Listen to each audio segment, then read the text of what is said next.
मूसलाधार बारिश हो रही थी। रानू चिड़िया का घर पानी में पूरा बहने वाला था।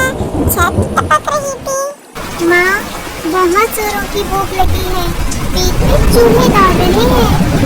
माँ, आज तो वो करवानी मत खिलाना। हमें वो टीवी में दिखने वाली लंबी लंबी मैगी खानी है। मेरे प्यारे कुकू और गुड़िया, मेरी बात सुनो और शांत हो जाओ। मुझे पता है कि तुम्हें बहुत भूख लगी है, लेकिन ये जंगल है, शहर नहीं।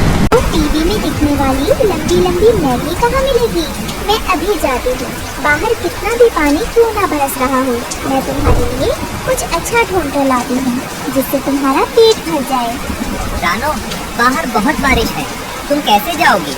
टुन्नू जी, मैं जानती हूँ कि बाहर मूसलाधार बारिश हो रही है और ये कितना खतरनाक है, लेकिन मुझसे अपने बच्चों की भूख देखी नहीं जा रही है। एक माँ के लिए इससे बड़ा दुख और कोई नहीं हो सकता। मुझे जाना ही होगा। मुझे उनके लिए कुछ न कुछ लाना ही पड़ेगा। रानू चिड़िया लालू कुत्ते की दुकान पर जाती है। लालू भैया, मैं जानती हूँ कि मेरा पहले का थोड़ा सा उधार बाकी है, लेकिन क्या आप हम पर थोड़ी और दया कर सकते हैं? क्या इस समय थोड़ा दाना उधार मिल सकता है? मैं कसम खाती हूँ, टुन्नू जी के ठीक होते ही हम एक एक दाना चुका देंगे। अरे रानो दीदी, आप फिर आ गए। पहले का उधार तो बाकी है। इस बारिश में मेरा धंधा एकदम चौपट है। नो उधार, सॉरी दीदी। भैया, आप मेरी मजबूरी को समझिए। मेरे मासूम बच्चे 2 दिन से भूखे हैं और मेरे पास उन्हें देने के लिए एक पत्ता भी नहीं है। ये मेरे लिए जीवन मरण का सवाल है। क्या आप एक माँ की मदद नहीं करेंगे? रानू निराश होकर जंगल के किनारे उस जगह पर गई जहाँ इंसान पिकनिक मनाने आते थे। वहाँ सब कुछ गीला था। तभी उसे कीचड़ में एक चमकीला पैकेट और कुछ सुनहरे बीज दिखाई दिए।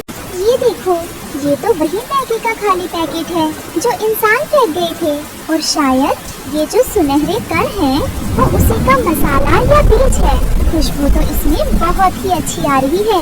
अगर मैं इसे बोऊं तो शायद इससे कुछ ऐसा उग आए जिससे मेरे बच्चों का पेट भर जाए। मेरे लिए अब यही आखिरी उम्मीद है।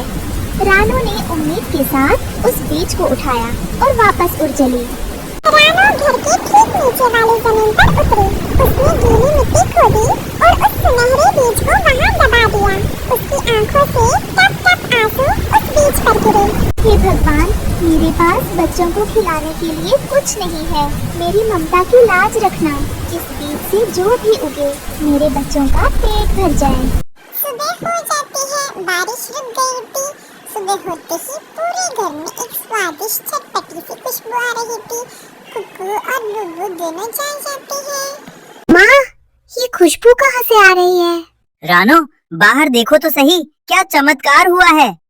रानू ने बाहर देखा तो हैरान रह गई। जहाँ उसने बीज बोया था वहाँ एक छोटा सा पेड़ उगाया था, जिस पर पत्तों की जगह पकी हुई गर्मा गर्म मैगी लटक रही थी। वाह माँ, ये तो दुनिया का सबसे टेस्टी खाना है। धीरे धीरे खाओ बच्चों, ये भगवान का आशीर्वाद है। माँ, अब हम कभी भूखे नहीं रहेंगे ना?